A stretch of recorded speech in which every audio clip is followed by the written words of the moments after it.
Hello everybody, welcome back, thanks for tuning in. I'm shuffling some cards here, though, I think I'm gonna turn the light on real quick.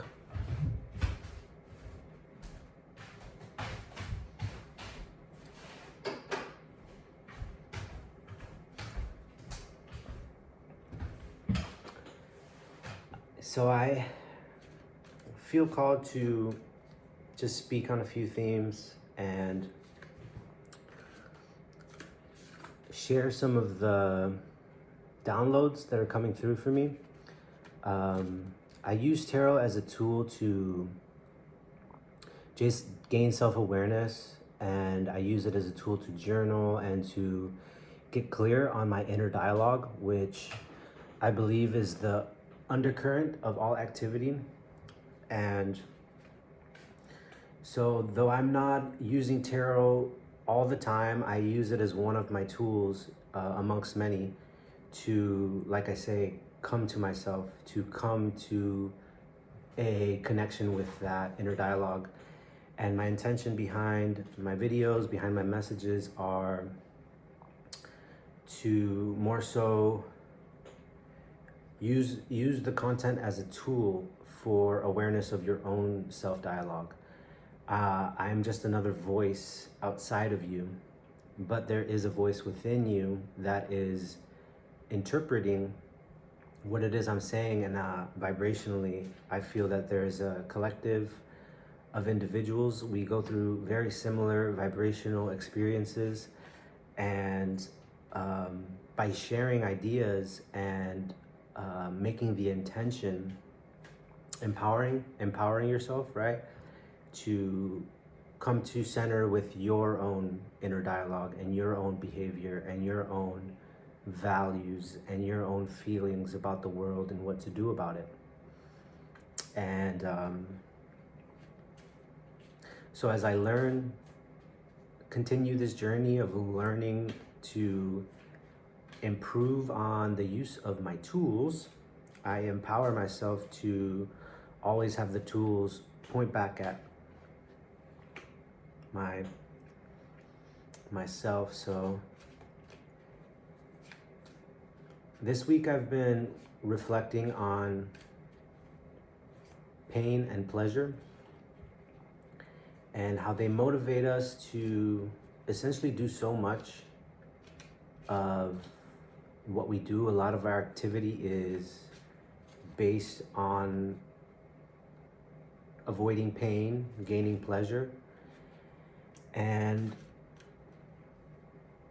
what I notice about that dynamic is in the middle is stillness. So you're not seeking the pleasure, but you're not avoiding pain. But that stillness is actually a part of the puzzle, because the pain and pleasure aspects are all bodily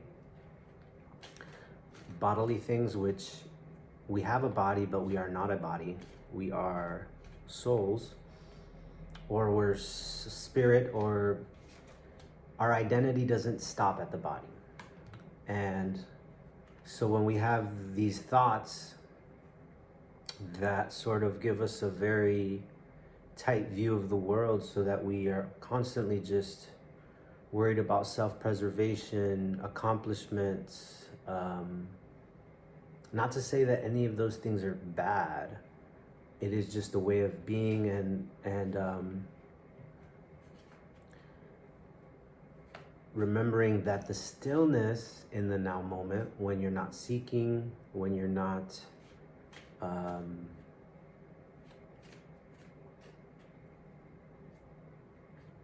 avoiding also, because sometimes we have an avoidance factor of these internal dialogues that we don't want to look at, because we identify so much with our dialogue that we really do think it's us. So we actually repress it or stuff it away and refuse to look at it. So that's avoidance, because we're avoiding this subconsciously. We know it's painful, but it's all illusion. And then when you get past the pain, you start to chase pleasure. Okay, so we have the Lovers here as the first pool. To me, the Lovers is always gonna be, always, always, always. In the beginning of my journey, I was like, ooh, lover, who's gonna be my next relationship? Who's gonna be my next person? Is it gonna work out this time? All this stuff. And the deeper I get into this journey, the deeper I see that this Lovers card is literally just an internal, for me, it strengthens that internal relationship with myself so that I can love myself so much, so deeply, so gently. Because think about it. If you want to be loved in certain ways, you have to be able to actually love yourself in these ways. And when you are gentle with yourself, when you are loving with yourself, when you are forgiving with yourself, trust that the world will respond to that. And we don't do this so as to change the world, it's to change ourselves from the inside. And then the outside starts to expand and just like become a lovelier dream. So we got the Lovers, there's an inner union here. Maybe you're seeing more opportunities around you, more chances for loveliness, a slowing down, a gentleness. And so I really appreciate that as the card being pulled for this pain and pleasure topic, because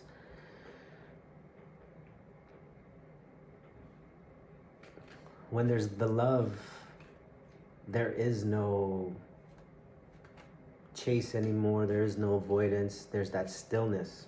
And I think in this paradox of the human paradox of what we seek, I think stillness is a big part of that. Union is a big part of that. And then union first, and then activity, but not activity so as to seek union.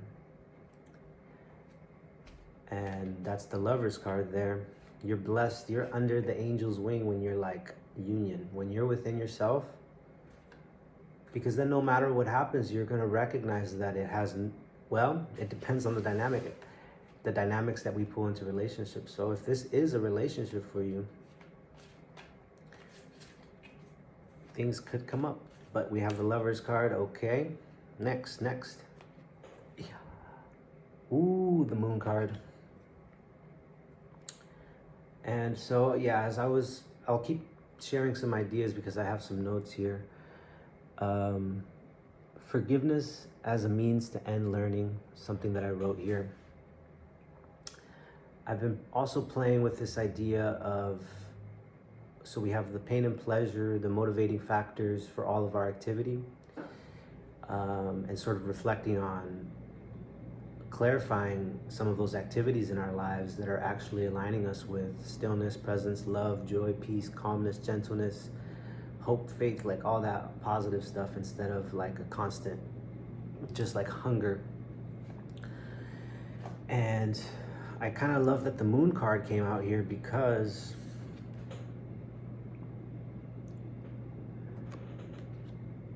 I wrote earlier this morning that fear is learned, that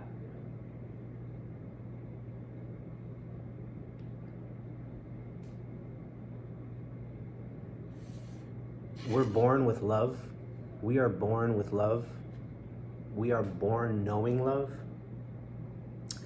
And then what happens is we learn fear, or fear motivates us to learn all of these techniques to engage in dynamics that will make us safe, make us feel loved.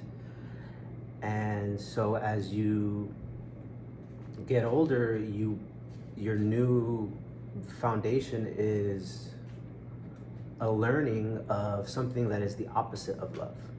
And to me, that's what the Moon card represents. To me, that represents the subconscious. And this is asking us to look at some of the dynamics of how fear showed up in our lives, and at what point we started to establish routines. We learned these routines so that we could be safe, and that's fear, and that's avoiding the present. That's having like a very tight grip on your identity, which is fine, because I feel that all of these things that we learn can be applied in the highest, loveliest way. It's an extension of our personality, who we truly are. Whatever your natural gifts are, you usually find them in these traumatic timelines, these moments of intense fear where you learned a specific special knowledge to deal with it, right? But there's a point where the reaction to the event is just an enforcing of the whole illusion, which is that love is something beyond us, or that is beyond our grasp, or after death, or not available to us now. We're wanting to go back to that place of love, and our fear is actually preventing us. It's like a building. You've ever heard you're building, sorry, I lost my train of thought there a little bit, but it just feels like you're building this incredible, amazing thing, but it's because you're afraid, not because you're in love. And so now we're given the opportunity to like go back to those mechanisms and kind of invite another narrative of union, of forgiveness. And to go deeper into the forgiveness aspect, I sort of mean that also it's deeper than just sorries.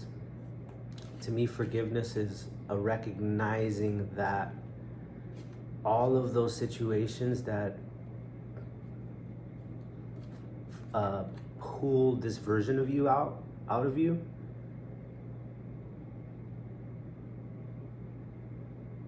you see, I lost it. It's because I'm channeling. Oh yes, it's about seeing that those were those moments that brought these things out of you, these self-defense mechanisms out of you, were the beginning of seeing the world through fear. That was the first time you started to really recognize fear, and so you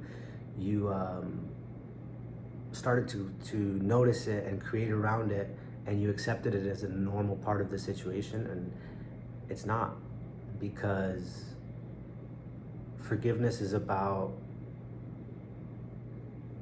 removing that identity and then allowing that stillness to show you who you are. And you cease to think about what the world is for and projecting about what is happening in the world. And this forgiveness aspect is about recognizing that all of those illusions and how you look at them are such a key component about how you act within it. So it's like, what are you doing about it? Well, the best thing you can do is to cease to identify with it and to cease to see it as the way you think it is. There's a constant reinforcement within us to say that we know, when in fact we don't. And I think that that is what forgiveness, this forgiveness aspect that I'm speaking about, is a remembering that we don't know. We don't know. We don't know. And that's okay. And remember that when you don't know, when you do know, you're so confident and you're doing everything because you just feel like you know what it's all for, and it feels good because it just feels like certainty. And not to say that we're not going to have that certainty when we engage in the stillness, but I think the stillness and the presence within ourselves and this union within ourselves energizes us to engage with the world in a powerful way, instead of just like creating your little walls around each other, around our communities, because we're afraid of each other.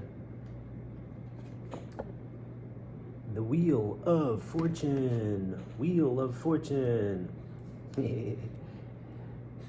Well, what can I say? The Wheel of Fortune here is, on the negative end, I could say that when you're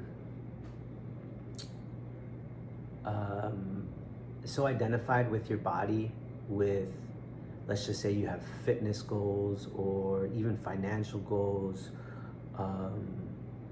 If your goals are attached to this identity, it feels like just the up and down cycle of life. When you live by the sword, die by the sword. I don't know, I heard that right now. I feel like when you are so certain in this self-knowledge and you think you know who you are, which is admirable. I admire people like that. But you're just more susceptible to these ups and downs because you're putting yourself out there in a way that I think it just makes you a little bit more vulnerable.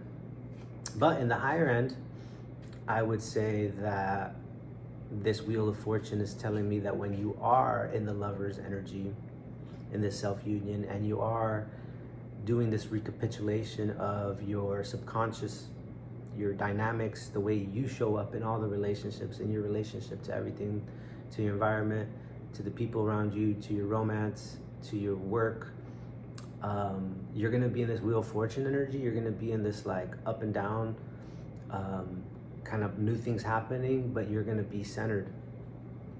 And you're not gonna actually feel the physical effects as much because you're coming from this internal union space, instead of like, oh, and now I feel amazing, and then now because I feel amazing, now I feel depressed. And I feel like that's what the cycle of pain and pleasure is about, is you're on that roller coaster. Whereas when you welcome that stillness and you look at your dynamics, you are going to be more available to that center awareness of calmness, gentleness, observation, and then empowering yourself. And I think that's the key, right? Whatever happens, we look at everything in such a way that says, how am I responsible for this? How did I help create this?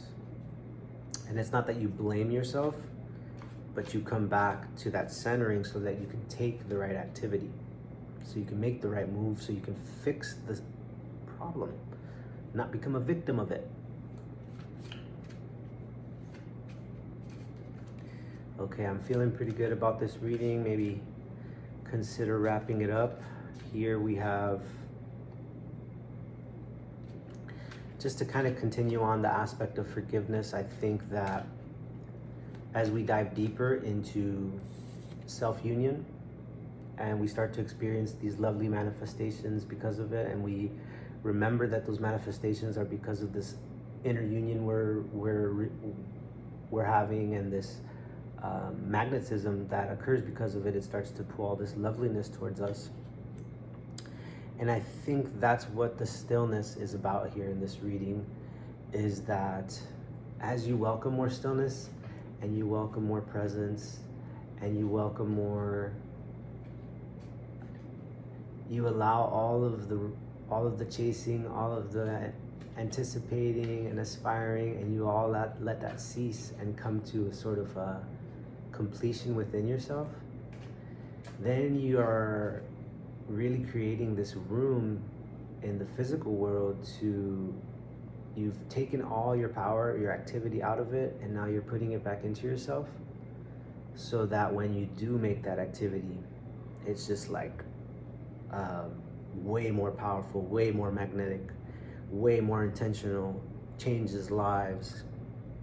Where in the past, you've been sort of engaging with it at the bodily level over and over and over again, and then your energy is just leaking because you're just putting so much effort into the whole thing.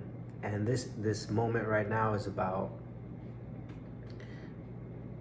collecting yourself so that you can step into those moments in your life that are requiring the best version of you, and you're gonna step into those moments and you're gonna handle it. And then when you handle it, you're gonna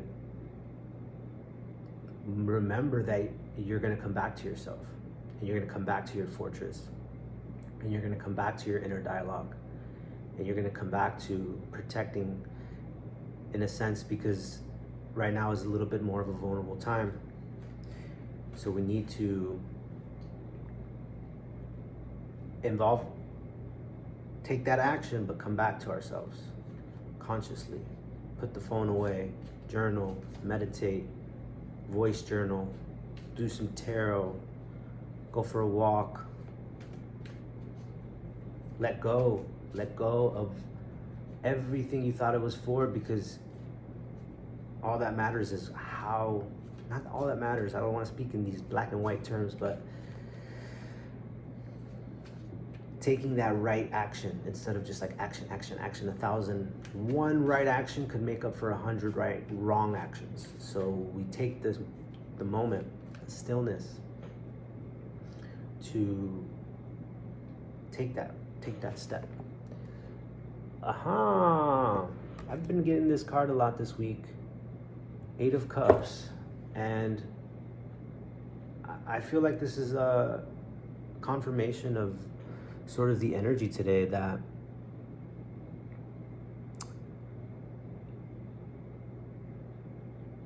you can apparently achieve all of these things. There's these 8 of Cups you're walking away from, these achievements, and you're feeling pretty down about it. It's like a fear of missing out.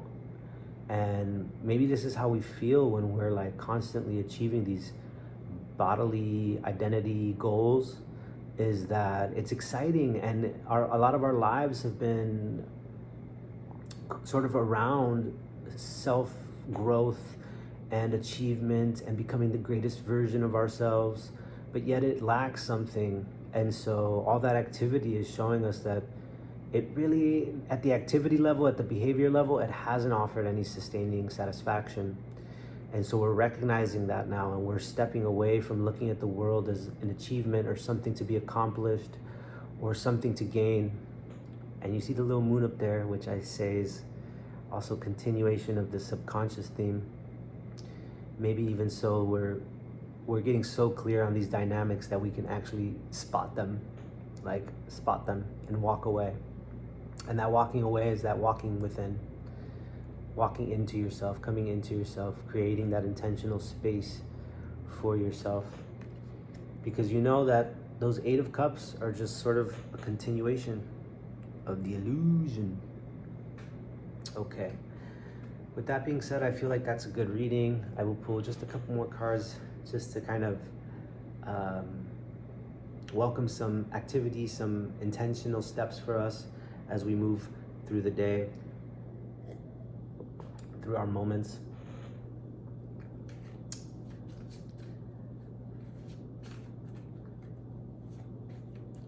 Wheel of Fortune, up, down, it's like the heartbeat.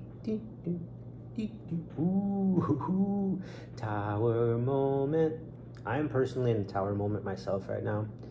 I had a hard time getting my energy together for this reading because I'm in this tower moment. And oh man, this could be intense. This could be intense. Because the tower moment is the moment where your dynamic, the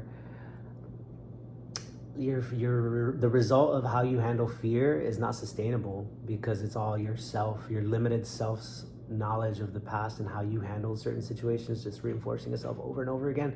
Like that eventually falls apart, and it's bittersweet because that's the moment where the energy topples over and it's telling you, hey, there is something wrong.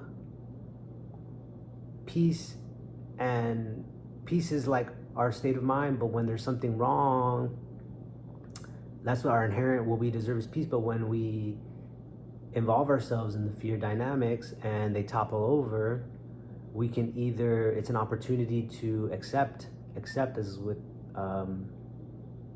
acceptance of the stage we're in, and then allowing ourselves to recover instead of continuing to rebuild the same dynamic over again and responding to this tower moment, whatever it may be, an injury, the end of a relationship, a car wreck, something with your car. Injuries are hard because if you have to physically recover, then that takes time. And car stuff and world stuff, whatever this tower moment is, is an invitation to unite with yourself and need nothing, and to take that empowered activity that we will take when we come to ourselves, when we're in our stillness, because we recognize that we are whole, and we recognize that our activity is no longer for the sake of receiving something. It's for the sake of giving the best version of ourselves so that we can be met with people and vibrations who are doing the same. So this tower moment, don't be scared. Don't be scared. I love tower moments. I'm almost noticing a pattern for me where maybe I'm looking for them a little too much. So the tower moment, and what to do about the tower moment, I think I'll just end with that right here. Let's see what we got. Tower moment is here. It is here. It's happening. Don't be scared.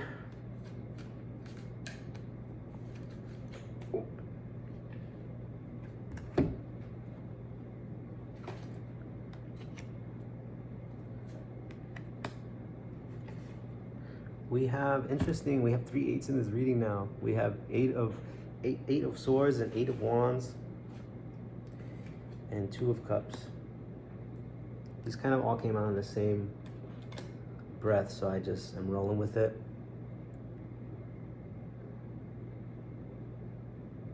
Yeah, this is a confirmation. We have 8 of swords and 8 of wands. This is a lot of activity, a lot of mental activity, a lot of thoughts coming at you, which are maybe agitating you towards the same fear dynamic. So all the thoughts, but what do they think? But what if that happened? And all this inner dialogue that is leading you to, maybe it energizes you to take certain steps, to send that message, to text somebody, to call somebody, to do stuff, right? And it's not to say that those are wrong things, but when we're reacting to this, it's gonna reinforce that dynamic. I feel like this is maybe even for me, I feel like it's my inner feminine, and sort of she's in the center of all this, and I have to save her. I have to save my queen. And so we're here, we're agitated with these thoughts, the tower moments here.